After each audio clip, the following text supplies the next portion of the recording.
Welcome back, everybody, for another deep dive. This time we're going exploring some of the more interesting words and phrases in the English language. Yeah, it's going to be a deep dive into vocabulary and how words can change meaning over time and all of that. Exactly. And hopefully this will give everybody listening a chance to maybe add a few more words to their vocabulary. Right, or at least understand like where some of the more common phrases come from. Okay, so let's jump right into it. Our first word, epiphany. I feel like this is a word people throw around, Oh yeah, for sure. but they may not actually, fully understand it. Right, they probably just think like, "Oh, I had a realization. I had an epiphany." It sounds kind of fancy. It does. But it's more than just, a regular realization. Exactly. Our source describes it more like, when the clouds part and there's suddenly a clear sky. Oh yeah, that's a good analogy. That's kind of the feeling of an epiphany. Yeah, it is. And I love that But because it's like a sudden clarity. exactly, it's like a moment of revelation. Now, I'm curious, where does the word actually come from? Well, like a lot of English words, it actually comes from Greek. It's from the word epiphanion, Oh, which basically means to show or to reveal. And originally, it was used to talk about the appearance of a god.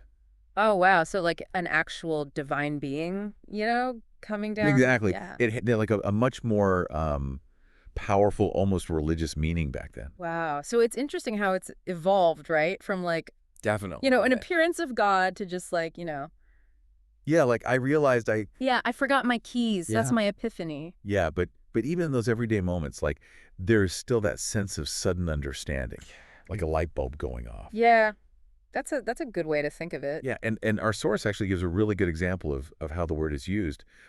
They say, as she stood in the quiet library, an epiphany struck her, and she finally understood the meaning behind the poet's words. Yeah, I like that a lot. And that image of, that aha moment, like a light bulb turning on. Exactly. I think that's a helpful way for people to remember, like, okay, that's what an epiphany actually is. Exactly.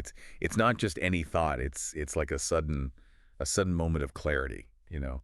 Okay, so from sudden moments of clarity, let's move on to something a little more audacious. Okay. How about the phrase blowing one's own trumpet?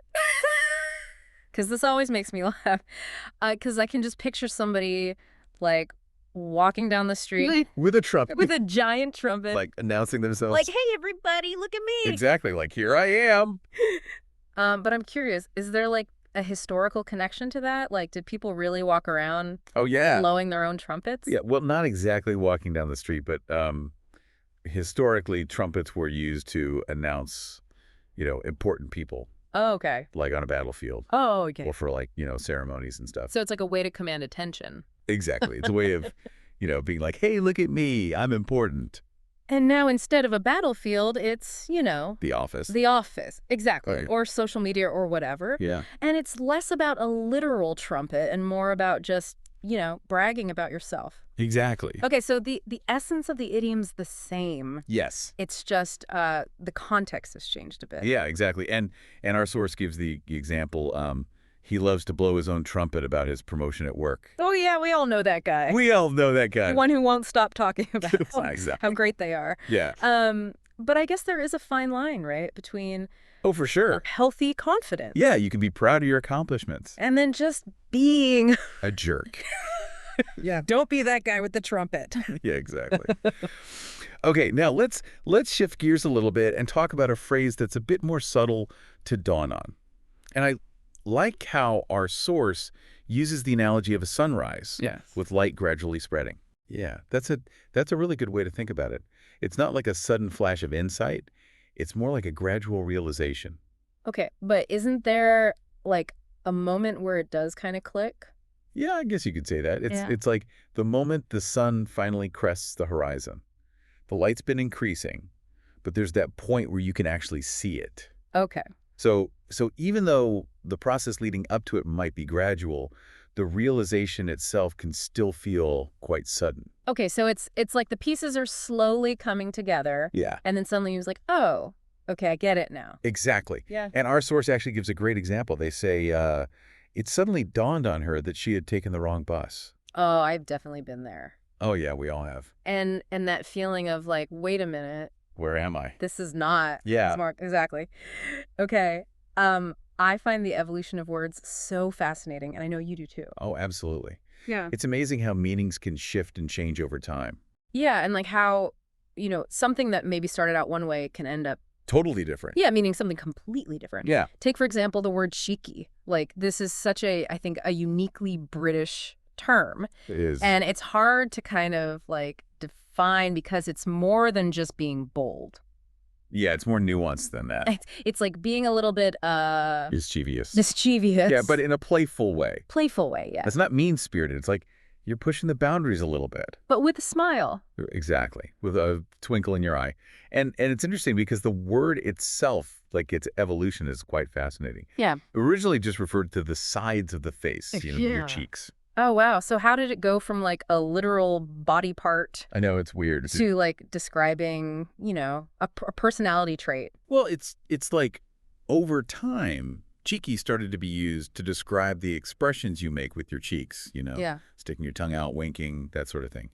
And eventually it just like evolved into describing that whole playful, mischievous personality. So, like, you can picture somebody, With a cheeky grin. yeah, with a little cheeky grin on their face, knowing they're being a little bit naughty, but, like, Yeah, in a charming way. exactly. Yeah. And our source actually has a perfect example of how it's used. They say he gave the teacher a cheeky grin after answering back with a witty remark. So you can just imagine like that little glint in his eye. I love that. I think we have time for one more word before we have to move on to part 2. Okay, sounds good. Yeah, let's do it. Okay, this next idiom from our source always makes me think of someone getting the short end of the stick. You know what I mean? Have you ever heard the phrase, to carry the can? Oh yeah, to carry the can. It means like taking the blame for something. Yeah, often when you don't even deserve it. Exactly. Like being the scapegoat. It does have that feeling of unfairness, doesn't it? Yeah, definitely. But where does that phrase even come from? Carry the can. It's kind of weird when you think about it. Yeah, it is a strange one. The origin is a little bit unclear, but one theory links it to the military, Oh, okay. like back in the day. Yeah.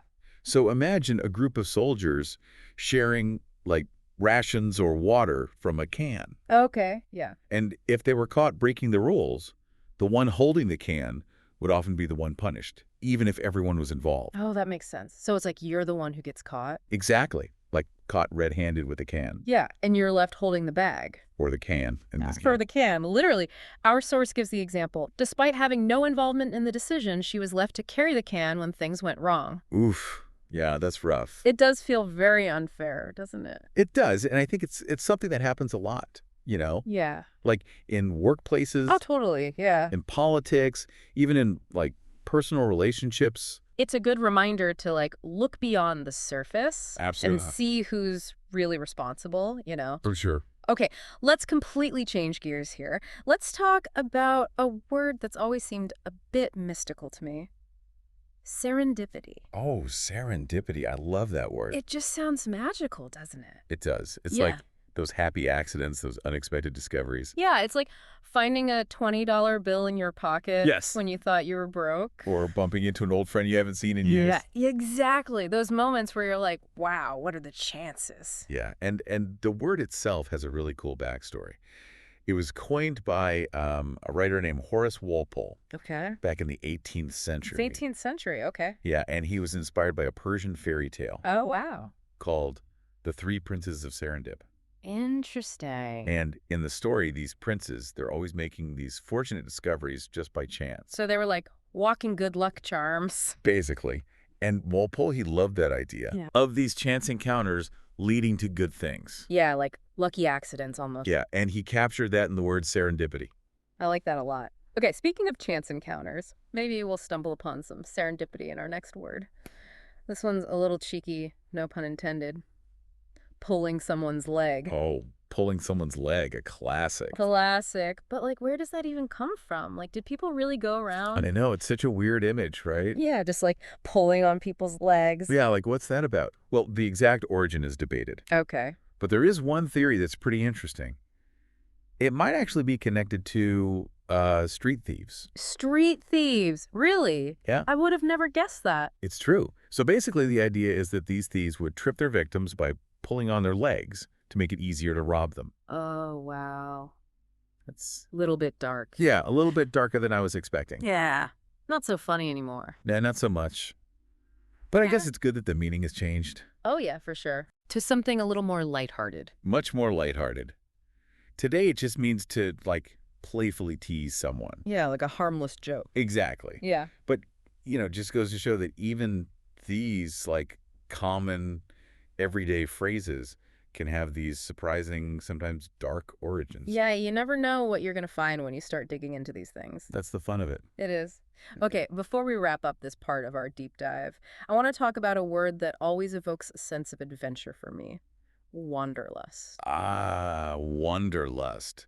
That feeling of wanting to travel and explore the world. Yes. Like when you see a photo of a beautiful place and you're just like, I have to go there. Exactly. It's that deep desire to experience new things, new cultures. And the word itself is so perfect, right? It is, yeah. It's like it just captures that feeling. Yeah, and it comes from the German words wandern, Okay. which means to hike or to wander, Okay. and lust, which means desire or pleasure. So it's like a desire to wander. Built right into the word. Yeah. I love that. It's more than just wanting a vacation, you know? It's deeper than that. Yeah, it's like you're yearning to connect with the world. Absolutely. Speaking of connection, let's talk about a word that captures the feeling of being completely captivated. Enchantment. Enchantment. Yeah, it's like magic and wonder. Yes, like you're completely swept away by something. Yeah, like when you watch a beautiful sunset. Or hear an amazing piece of music. Exactly. It's like being transported to another world. And even the word itself, it's so, like, it just sounds enchanting, you know? It does. And that's not a coincidence. Enchantment has roots in, like, magic and spells. Oh, interesting. Yeah, it comes from the old French word enchantement, which means to sing a magic formula over. So it's like words themselves can be enchanting. In a way, yes. They have the power to transport us. I love that. I think we've covered quite a bit of ground in this part of our deep dive, don't you think? We have. It's amazing how much there is to learn about even the simplest words. Yeah, and there's always more to discover. Definitely. I feel like we could talk about words all day. Me too. Okay, let's dive into another one, engrossed. I love this word because it really captures that feeling of, like, being completely absorbed in something. Yeah, like you're so focused on something that everything else just disappears. Exactly. Like you're reading a really good book and you completely lose track of time. Oh, yeah. Or like you're watching a movie and you're just on the edge of your seat. Totally. But where does this word even come from? Engrossed. Sounds kind of intense. It does have a kind of serious tone to it, doesn't it? Yeah. Well, the origin is actually pretty interesting. It goes back to medieval times. Oh, wow. Medieval times. Yeah, so back then, they used to write on parchment. Parchment, like animal skin. Exactly. And it was really expensive, so scribes would try to fit as much text as possible onto each sheet. Oh, so they'd have to write really small. Yeah, like super tiny and cramped. So engrossed Yeah. originally meant to write in a really condensed way. Yes. And over time, that meaning kind of shifted to describe that feeling of being completely absorbed. Oh, that's fascinating. So like the physical act of writing in that really small, focused way became a metaphor for mental focus. Exactly. I think that's really cool how the meaning evolved like that. It is. It adds like a whole other layer to the word. Definitely. Okay, now for a word that's always intimidated me a little, erudite.